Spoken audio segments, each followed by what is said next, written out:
Welcome to news అడ్డా. ఆహారంతోనే భవిష్యత్తు, ఆరోగ్య భద్రత. 40 ఏళ్ల వయసులో మీరు తినే ఆహారం వృద్ధాప్యంలో మీకు మానసిక సమస్యలు రాకుండా కాపాడుతుందట.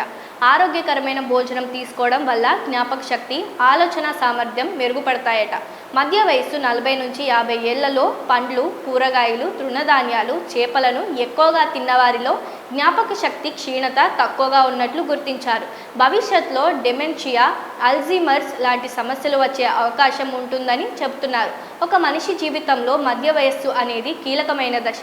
జీవన శైలి మార్పులు, ముఖ్యంగా ఆహారపు అలవాట్లు వారి జీవితంపై గణనీయమైన ప్రభావాన్ని చూపుతాయి.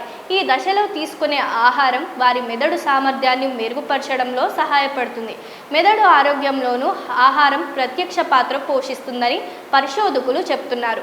పండ్లు, కూరగాయలు, తృణధాన్యాలు, గింజలు, విత్తనాలు, ఆలివ్ నూనె, చేపలు, మొక్కల ఆధారిత ఆహారం తీసుకోవాలని సూచిస్తున్నారు.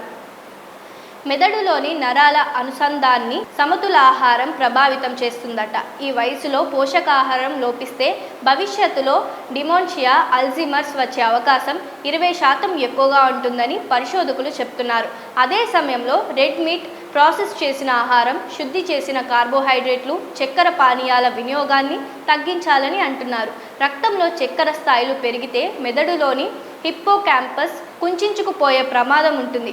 ఇక అధికంగా ప్రాసెస్ చేసిన, నూనెలో వేయించిన పదార్థాలు మెదడుకు రక్త ప్రసరణను తగ్గిస్తాయట. దాంతో భవిష్యత్తులో మెదడుకు సంబంధించిన సమస్యలు వచ్చే అవకాశం ఉంటుందని చెప్తున్నారు.